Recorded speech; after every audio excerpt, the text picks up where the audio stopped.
No, I was still I didn't, because it's weird. I could only see out. It's like I hadn't seen a reflection or anything. And my hands were all, because I had it was cold. And all the metal was, propane is negative 40 degrees. So all that piping is really cold. So I had some thick leather gloves on. So I didn't, no, the hands weren't burnt. My arms were a little, I couldn't tell that my whole back of my head was really bad. My left torso was really bad. I have skin grafts that go from like my calf up to my shoulder on the left side. This is the Everyday Warriors podcast, where courageous guests share the truth of what they've survived, what they've learnt, and how they have rebuilt their lives. I'm your host, Trudy Marie. Listen to these stories of resilience, purpose, and hope, so you can remember you're not alone. Please note that the following podcast may contain discussions or topics that could be triggering or distressing for some listeners.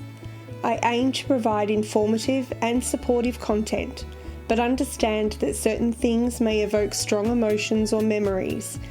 If you find yourself feeling overwhelmed or in need of support while listening, I encourage you to pause the podcast and take a break. Remember that it is okay to prioritise your well-being and seek assistance from trained professionals. There is no shame in this. In fact, it is the first brave step to healing.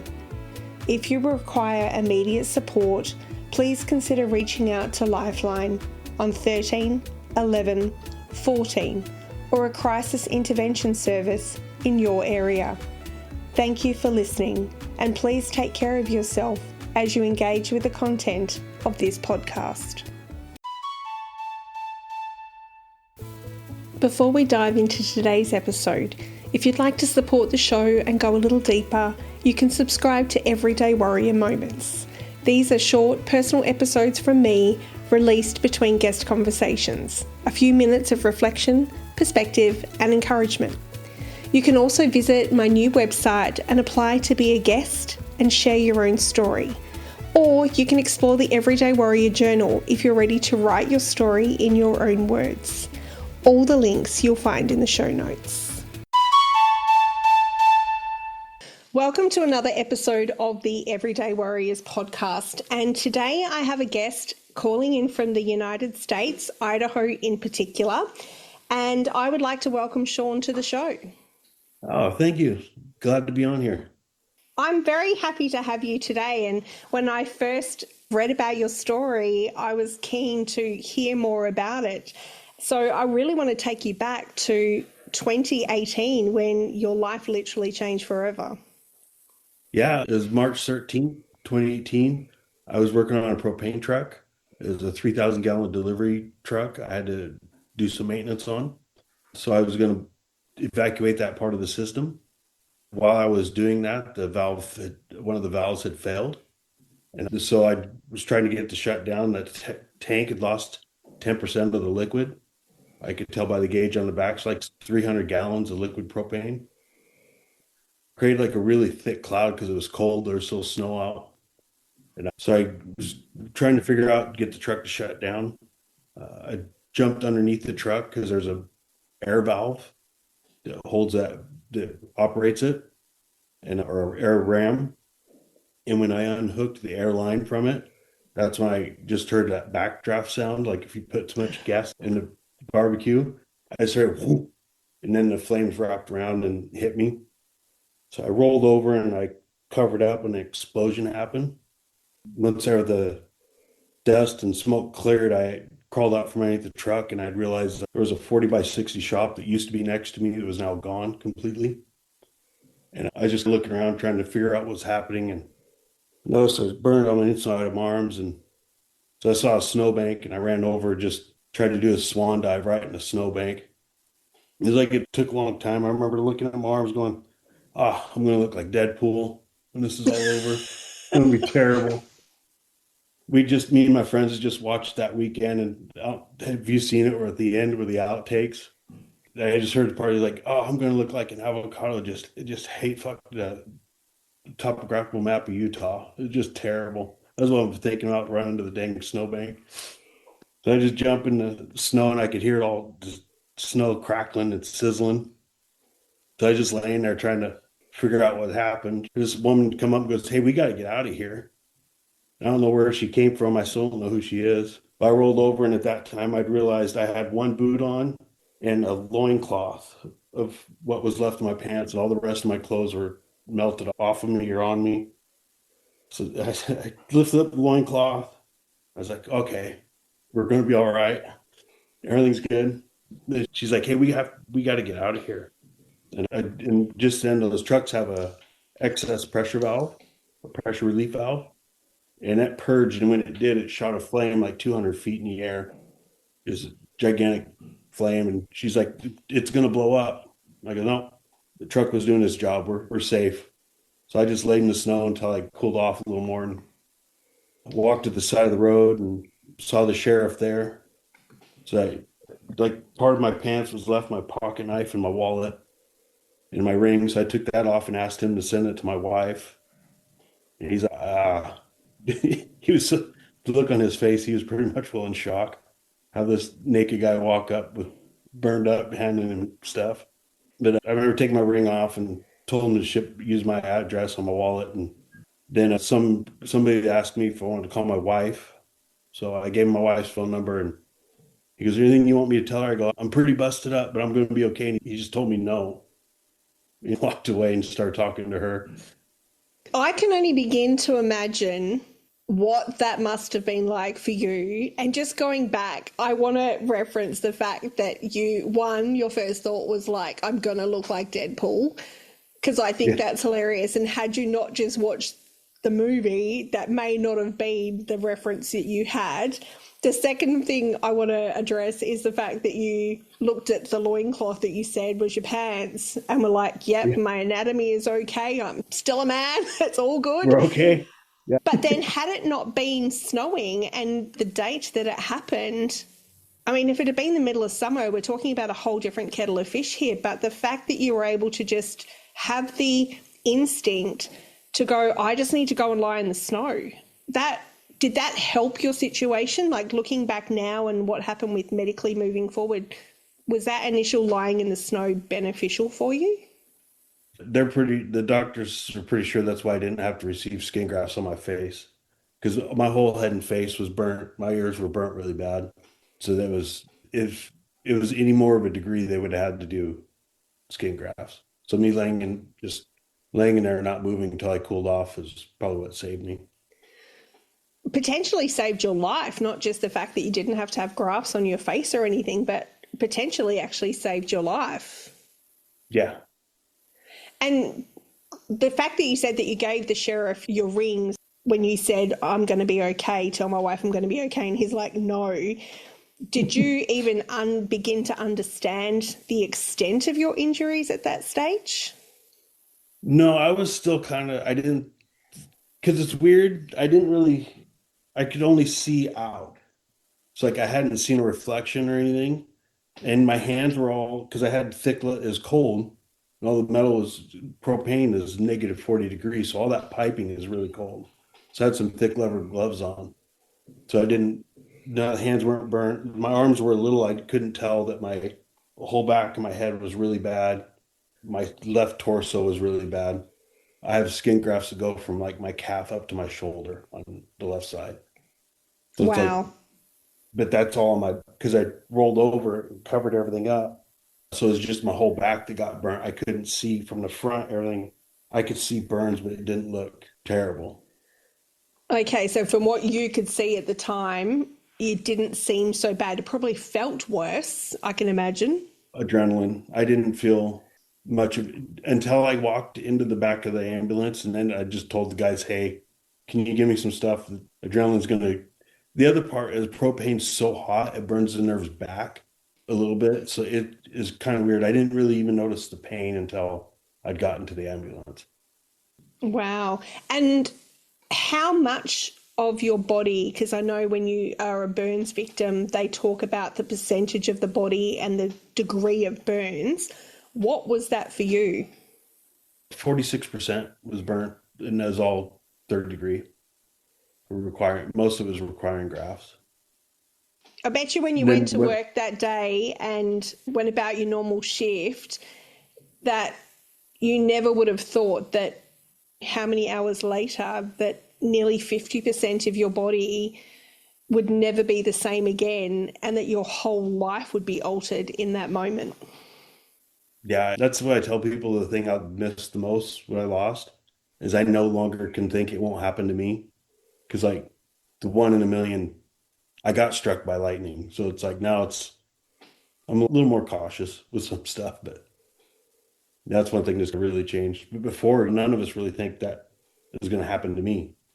So you don't really, yeah, you just go to work like it's normal work. Which I was a mobile propane tech. I traveled all over the Northwest. I put 60 something thousand miles on my truck a year. So I was always on the road. But you never think it's going to be something like that. And you said that you had to give the sheriff your rings to post to your wife using the address in your wallet. So obviously you were on the road at the time that it happened. Mhm. At that moment, did you like that must have been so hard for you not having the support right there. It's not like your wife could just get in her car and go to the hospital and be with you. What was that like being so far away from your loved ones at the time? Yeah, I was 1,000 something miles away from them at the times because I was up in the capital of Montana and we're down in the capital of Idaho. That's one of the things they asked me when I got to the hospital. Is like, where do you want to go? How I was coherent and making decisions at the time, I have it doesn't make sense, but like my family lives in the Northwest. So I just picked the burn center that was closest to them. Process and staying calm. Oh, and how you even began to stay calm and make those kind of decisions when this has just happened to you. And obviously, they notified your wife. Did you have children at the time? Yeah, I had my daughter was 13 and my son was 8. He just turned 8 a couple weeks before. My father died pretty young. I was 26 when he died.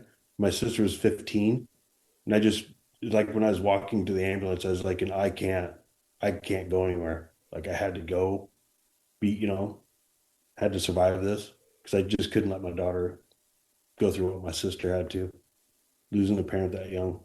Oh, so it's like a second trauma. You're not just dealing with the trauma that has happened to you, but you're dealing with a childhood trauma or a young adult trauma that's Yeah. now coming back and you're dealing with both. Was that your will to live and get through this? Is it like, I'm not Yeah. going to abandon my children?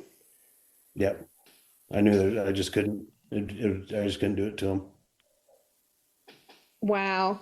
And what for you was like just thinking about that as a parent, like I know that's my biggest thing, even when I was a police officer, that I wanted to go home to my children. That was my biggest thing is the end of every shift was go home to my children.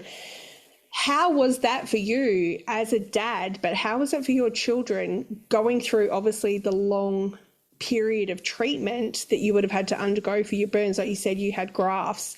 What was that like for you as a dad and your kids watching you do that? Well, for me, it was what just pushed. I've always been bullheaded. I'm just bite down on the mouthpiece and keep pushing. So that was just I had to just keep pushing forward. It wasn't stopping wasn't an option. And that was my target was those two. Well, my wife and the kids. Yeah, and for them, did they ever say anything to you or visit you in the hospital and stuff? What was it like for them? The first time they saw me was on Easter. March 13th, they made it their Easter. And that was the first time, that was when I just learned how to walk again. So that was the first time back on my feet. When the explosion happened, it really it messed up the hearing in here. So my left ear is decoration now. They gave me double pneumonia in both lungs. And during that, one of the surgeries for that, I coded, had a near-death experience in that. And then remember I was trying to talk to my wife and she wasn't responding. We were in a dining hall and I could see the Seattle cityscape and I was just like, we got to go. There's a, I'm being told there's a party and we're supposed to go to it. And she was ignoring me and I started getting mad. And then that's when I woke up. But it was from that point on, it was just a driving. I couldn't stop. Kind of derailed for a minute there.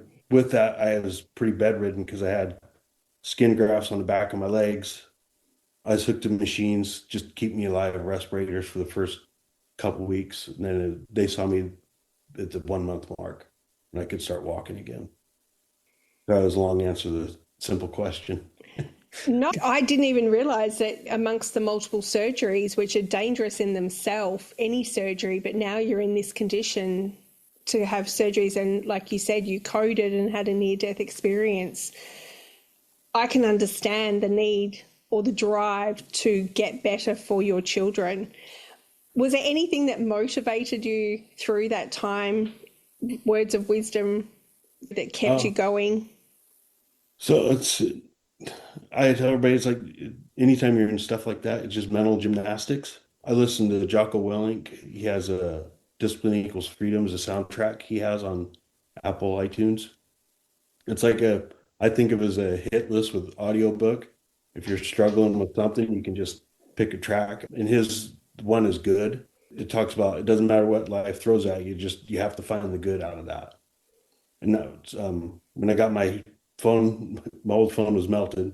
So when I got a new phone and I could put hearing AirPods in, I would just listen to that every morning when I woke up, and then it just kind of helped get me in the mindset for wound care because like wound care is just that just sucked because 46% of you is burnt, but whatever good skin you have left, they harvest to repair your other skin.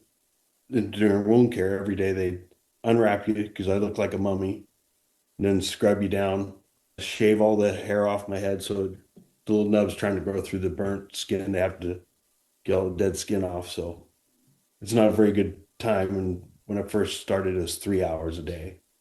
So just to get in the mindset to ramp up to go in for that, it really, really helped a lot. And then as it progressed, you just start changing the target of what's good to that situation. Really helped. I still listen to it pretty often.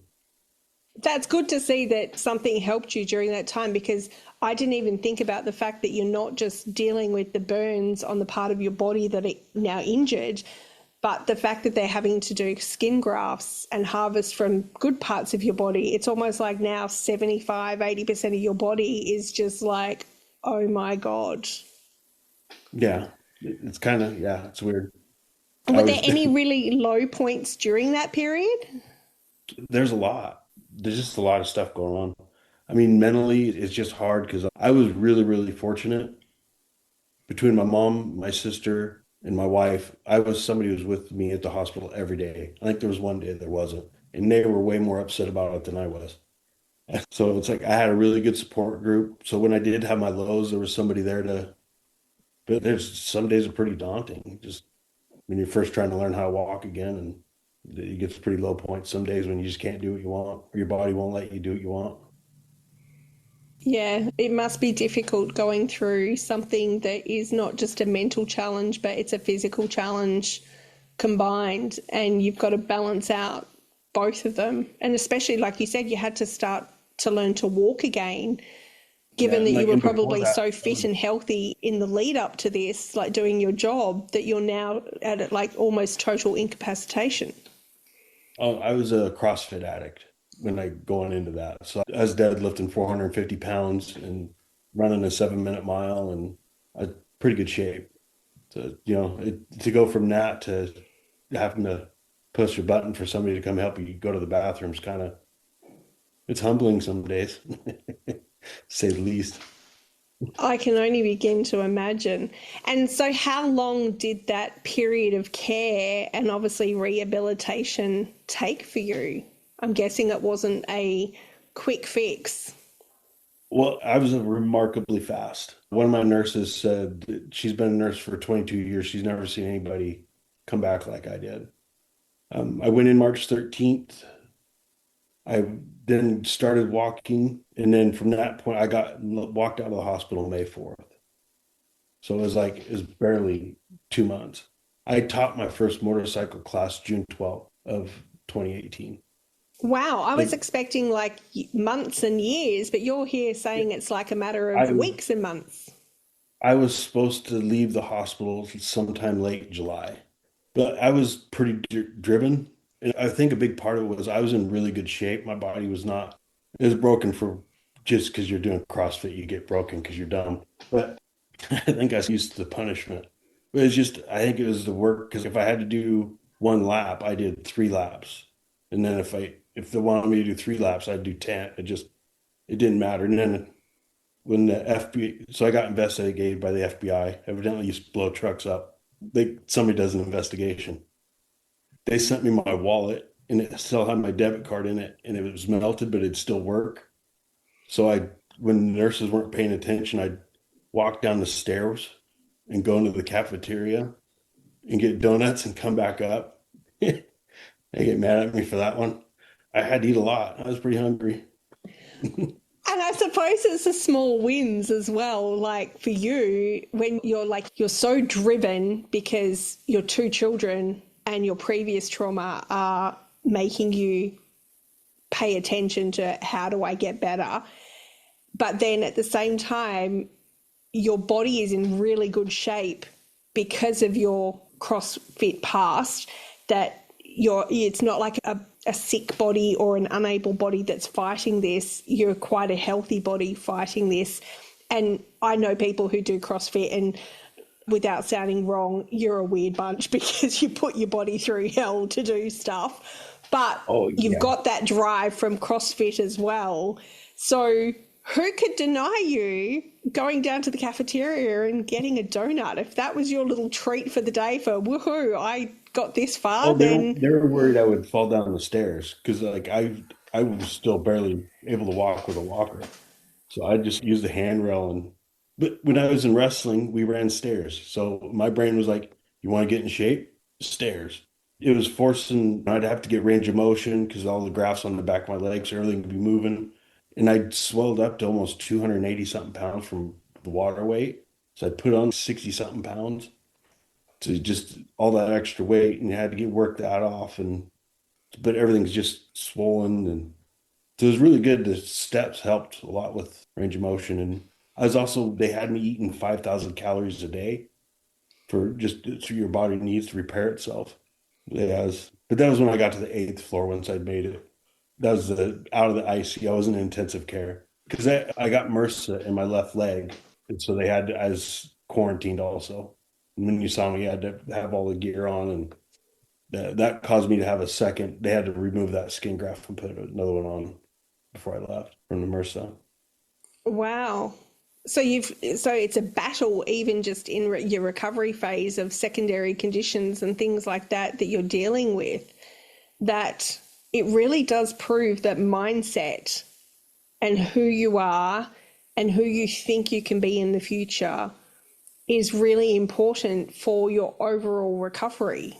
Because I'm guessing that somebody else who lay in bed and played victim to their circumstances and said, woe is me, why did this happen to me, all that kind of stuff, would have potentially had them leave the hospital in the July, August, whenever that was initially said. But you were so determined and had this vision of what you wanted for your future that you were out of there in what, 6 or 7 weeks. It was just over 8 weeks. Yeah, it was I pretty mean, that's crazy. incredible. Yeah. And so tell me about life moving forward from that. You said that once you got out, you were starting to teach motorcycling, was it? So I became an instructor in 2015, and I knew what I didn't want to do is be one of the people that my dad used to call it dweller. You just dwell on stuff. Like me and my sister still joke about don't be a dweller. I didn't want to be the guy to where if somebody comes over, my family has to go, oh, he was burned, but we just don't talk about it. I wanted to be the guy like he got burned and just came back with vengeance and came back a success instead of just curling up. And I wanted to show my kids that doesn't matter what life throws at you, just keep pushing back. Oh, I didn't want them to see me fail. Yeah, it seems like your kids were just such a really big driver of your whole situation. So you became an instructor in 2015, and obviously could you not go back to your previous job after My all of previous, this? no, my previous job no longer existed. But I guess what I was getting back to is I just really wanted to get back to what my new normal was going to be. Not like, oh, I can't do this anymore. It's like I'm going to still do this because being a burn survivor, there's a lot of like our bodies no longer sweat with the skin grafts. 46% of my body now won't sweat anymore. So I can't cool myself off. So like we really prone to heat exhaustion, heat strokes, and that. So in Idaho, we have our weather goes from 15 below to 115 throughout the year. It's we have all the seasons. So it's like I didn't want to have to hide inside all the time. So I just immediately wanted to start getting back to being outside in controlled exposure and just start working my body up to it. That was my big force of just getting out as early as I could. And so you decided to do that inside the motorcycle training. What was that new environment for you? It's weird because there's so much going on, but it was such a familiar thing, and it gives you a focus. So I'm improving on this. It doesn't let me think about, well, this hurts or this is uncomfortable or was somebody looking at my scars, just all those thoughts that you'll get when you're burned, you just start going out. I'm focused on making this task better and being better at this task or making these riders better. And how It's do they pretty relate different. to you inside of your experience? Because obviously I'm guessing I don't ride a motorcycle myself, and I'm guessing that there is a lot of training, there's a lot of even fears around falling off and accidents that can happen there. But how did that impact the way you taught and the way your students related to you? I think part of it is because they can see the skin grafts on some. So I'm like, hey, wear gear because like skin graft sucks. And they'll make a joke. I can like, no, I know. Trust me. I have to put two tattoos here now. It's one was taken off. I got to replace it. It sucks.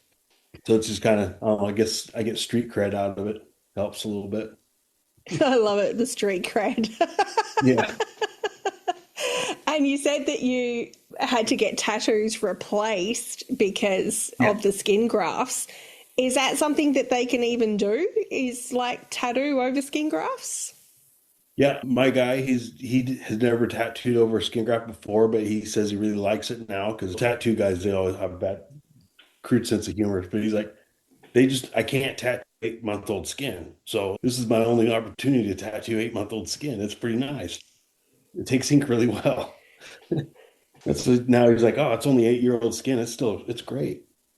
Yeah, wow. It's like only 8 years since it happened. Have you replaced any tattoos or have you had any interesting artwork because of the grafts? Like, I know from a female perspective, women who have had breast cancer surgeries go in and often, if they've had to have partial or full mastectomies, reconstructive surgery, they often get tattoo work to hide the scars or make the scars pretty. But what's it like for you? Obviously, if you enjoy getting tattoos, how have you worked that into your skin condition? Before my guy's pretty busy. He's a year out. So even before my accident, I had a 2-day appointment scheduled that September. So I went to my appointment and we were repairing a lot of my sleeve that got damaged. And while he was tattooing me, we were talking about when I was leaving the truck and I was making jokes about looking like Deadpool. And he looked at my calf and he's like, hey, when you're up for it, I want to do this on your leg. You wanted to use my skin graft as Deadpool's face. And he's very good at portraits. And I was like, well, I'm already scheduled to be here tomorrow. So let's just try it. And then when I found out, when I shared it with all my nurses, I'm still friends with some of them. I sent them pictures and they're like, we told you to wait a year. Like you're supposed to wait a full year. We're 5 days over 6 months. It's good. I'm rounding up. So it turned out really well. The Wolverine or the Deadpool, my right leg healed really well. So with burn survivors, I always tell them if you want to get tattooed over it, think of what your skin integrity is. So my right leg healed really well, and the skin felt pretty thick by 6 months. So we tattooed a little spot, and it held well. So we did the whole thing. It didn't hurt in some spots. I'd only feel a vibration because the nerve endings were all gone. Other spots would make up for that. They make themselves well known. But tattoos aren't fun anyway, sometimes anywhere. So that wasn't bad. I then went and had another tattoo on my right leg. It's a samurai that goes from knee to my ankle. It covers up another part of it. Looks pretty cool. It had a big mushroom claw burning behind it, so it's all burned stuff. Then my left leg, when Wolverine and Deadpool movie came out, I had him put a Wolverine on the left, but that was one that had MRSA and it had a bunch of complications. There's a like a nerve ball in the middle of it. If it gets hit, this whole leg just goes away for a couple minutes. It's weird. Just shuts off. So we have to avoid that piece. But even on the healthiest part of my left leg, it still hurts so bad I'll probably never do another tattoo on that leg. It just did so much. There's so much more nerve damage and everything on it. Yeah, it's good that you can listen to your body inside of that and go, right, it's okay to work on my body over on this side, but on this side, there's a little bit more injury and I'm not going to force the issue there. But just the fact that when it all happened, you said, I'm going to look like Deadpool. And now that you've used a piece of your scar tissue to actually create Deadpool's face, I just think it's very cool and a very light-hearted way to look back on the whole situation. It's like a part of that will always be with you, but in a really fun way. And then to go and add Wolverine, any Marvel fan will know the humor inside of that. Well, and part of it is because I would notice because when you, it's hard to notice my scars now because they've kind of like changed. They're the same color as my legs. If I can tell because it looks like a weird camel pattern to different, lightly different colored shades. But when it first came out, they were way different. They were a lot darker red, and they had like barbecue grill pattern on them. So people would look at me weird, and so I figured if I made something funny and so that they could approach me about it, it just lets people talk, makes them feel more easy about it, I guess. Because it just, and I also see a lot of the burn survivors try to hide their scars. I'm like, you gotta, they're ours.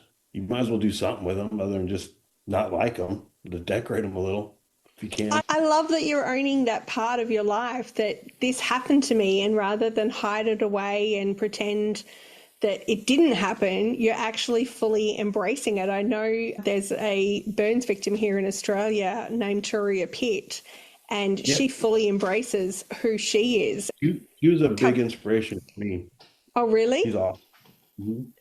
Yeah, so I think the fact that you're able to take that on and just own this is what happened to me, this is how it turned out, and this is what I'm going to do with it. And obviously, if tattooing is your thing and you're able to create something with that, then kudos to you for just making the most of a really bad situation. Well, it goes back to the good. Just find what good can come out of it. You sometimes just have fun with it. I think if you can't laugh at something or with something, it has way too much power over you. That's how I look at it. Yeah, good lesson to remember. And what does life look for you now, not just from the sense of your training and what you're doing, like with the motorcycle stuff, but any future like surgeries that you have or medical conditions that you have to concern about or ways of living because of the fact that you are a burn survivor? Yeah, hearing is like I said, this year my left ear is pretty bad because that's the side the blast hit. Tinnitus, a really loud ringing. That's just 24/7. And then I can overheat pretty easy. So like in the summer, the amount of water I drink is just I drink like a gallon a day just to make sure I always have enough water in me. And then I use a lot, have to use a lot of like technical gear, like Under Armour, because if I can't sweat one spot, my body will go, well, I'm going to put a whole lot over here. So I use that stuff to help disperse it, keep me cool longer. I can do all the things I used to do. It just takes a lot more planning.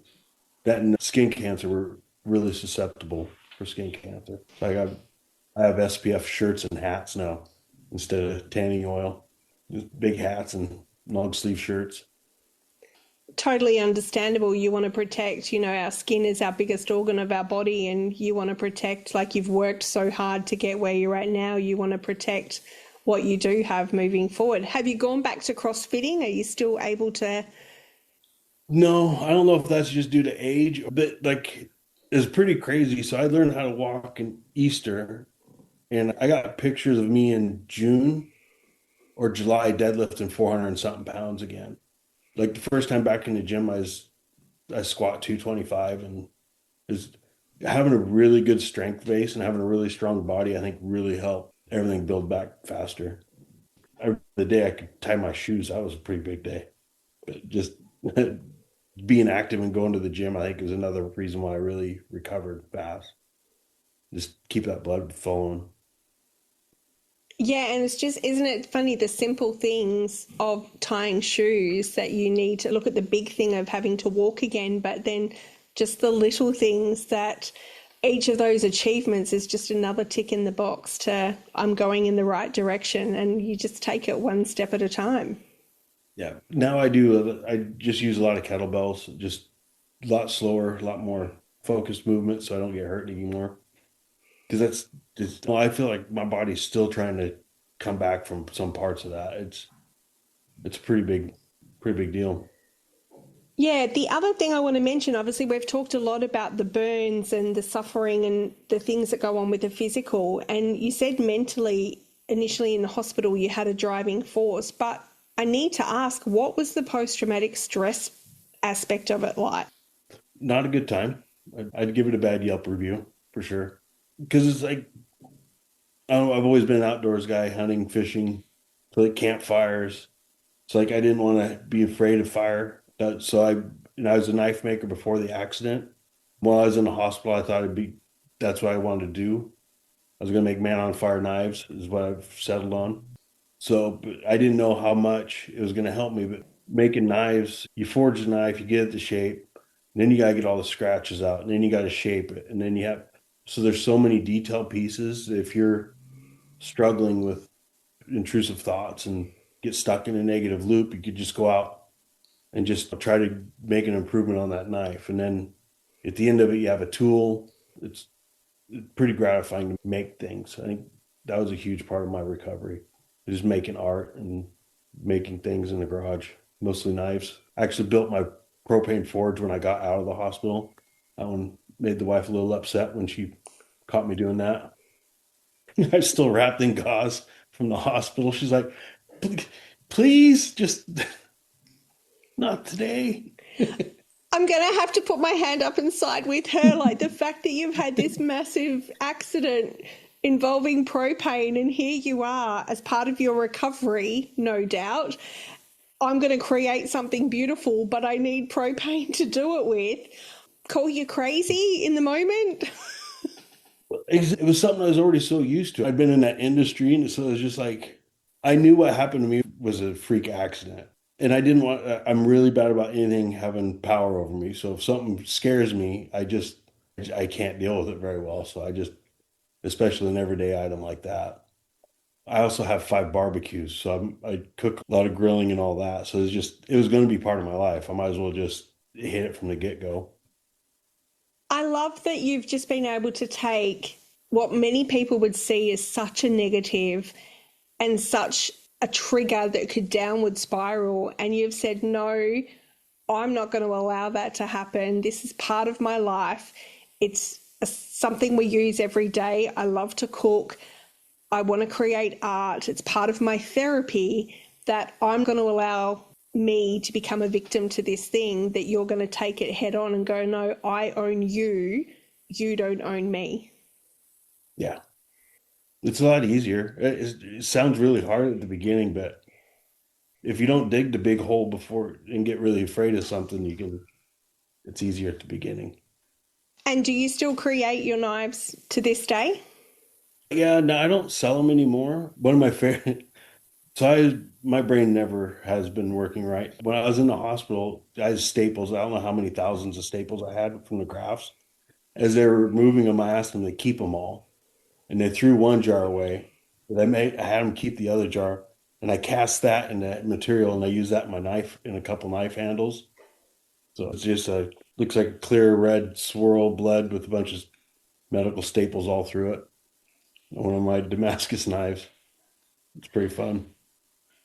But again, you're just taking something that is totally morbid, but turning it into something that is, it's a memory, but there's strength inside of that. Yeah, it's just taking control back of stuff. If I feel something, I just can't let it. I don't want things like that to have power over me. That scares me more than anything. Not being able to do what I want. So That's just, such an important lesson, I think, for anybody, regardless of what you're going through, is to not have something have control over you. And I know that's been a big lesson in my own journey is to not, yes, I was diagnosed with post traumatic stress, but at the same time, it doesn't control what I'm doing in my life right now. You'll have moments, you'll have triggers, you'll have good days and bad days, but overall, you're the one that's in control of your life, not the thing that is there. all that said, like you said, we all have good and bad days. We have a gas stove in the house, so a gas fireplace. And when it turns off, that whoosh sound, 8 years later, that whoosh sound still gets me if I'm not prepared for it. I don't want to sound like I've never having down days because you do. Movies will trigger stuff or if I hear the sounds of hospitals and stuff like that, or that every once in a while, if it catches me off guard, those are rough days, but it gets better. Just keep on chipping away. That's all you can do. 100%. Every day, one step at a time, moving forward. So, looking back, obviously, that was 8 years ago. What have you learnt about yourself in that time that the Shaun from 2018 going to work that day would not have realised?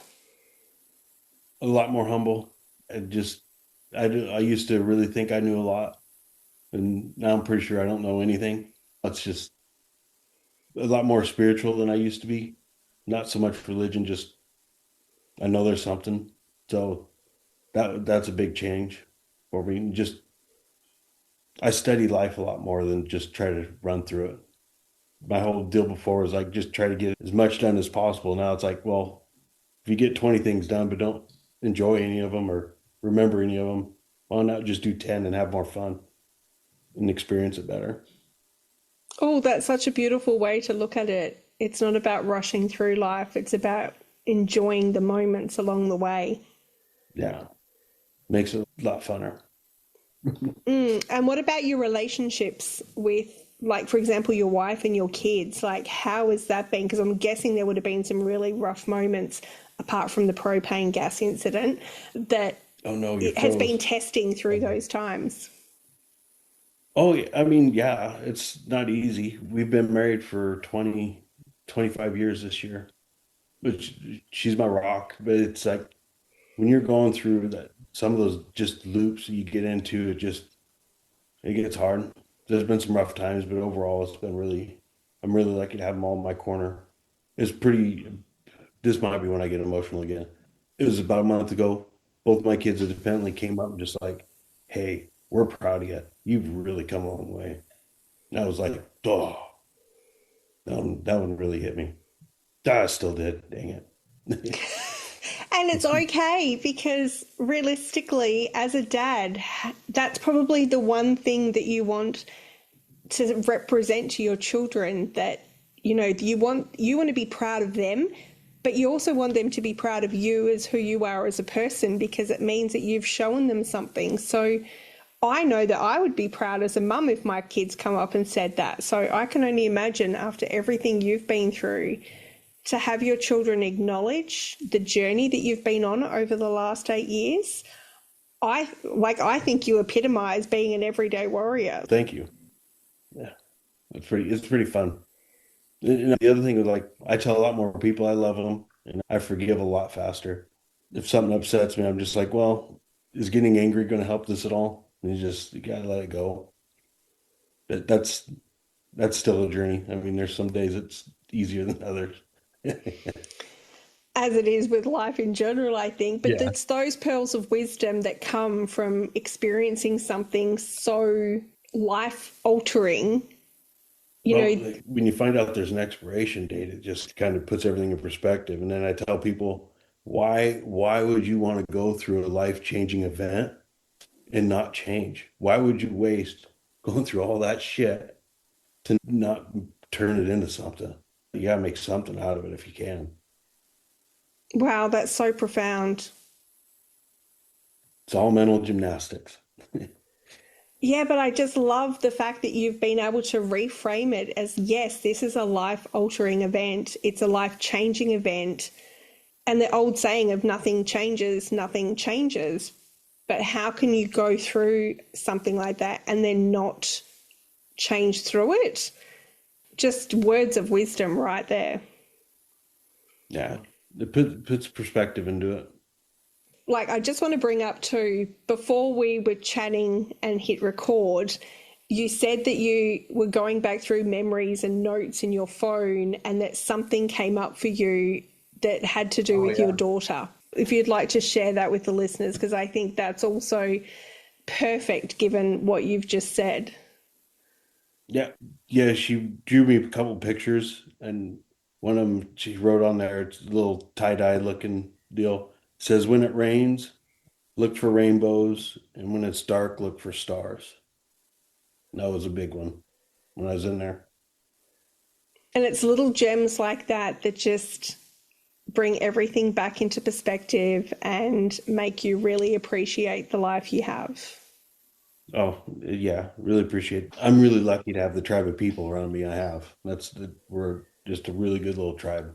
We've got long-term friends we've had for 20 plus years, all in each other's weddings, and it's to have that kind of community around you is really, really helpful. I want And to do you thank them think the all. community is what has helped you get to where you are today? That you never Oh had yeah. to go through this on your own? No, I knew I was as alone as I always felt. I knew I wasn't as alone. There was still always that. I don't know the whole. I don't understand the whole PTSD, but you could be in a room full of people you love and still feel alone. So it's. But even though I felt that alone, I knew I wasn't. There was always something in there. Yeah, I do get what you're saying about the time, even though you have support and loved ones around you, that there are moments where you feel, and I think it comes because only you know what you've experienced. Everybody else around you can see from the outside and give the help and support that they need, but it's only you in that moment that knows exactly how you feel. So I get those moments of feeling like you're alone, but I suppose overall just knowing that you had that support around you was helpful to your recovery and your journey, like your healing journey going forward. It's a good anchor for sure. I want to thank you so much for being here today and vulnerably sharing your story and going through what you went through, but coming out with such positivity on the other side. As I mentioned previously, I think you just epitomize what it is to be an everyday warrior. Wow. Thank you very much.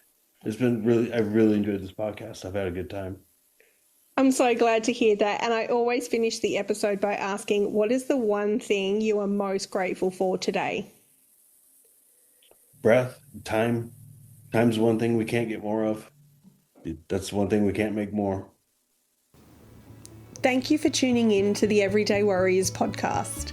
If you have an idea for a future episode or a story you'd like to share yourself, then please reach out and message me, as I am always up for real, raw, and authentic conversations with other everyday warriors.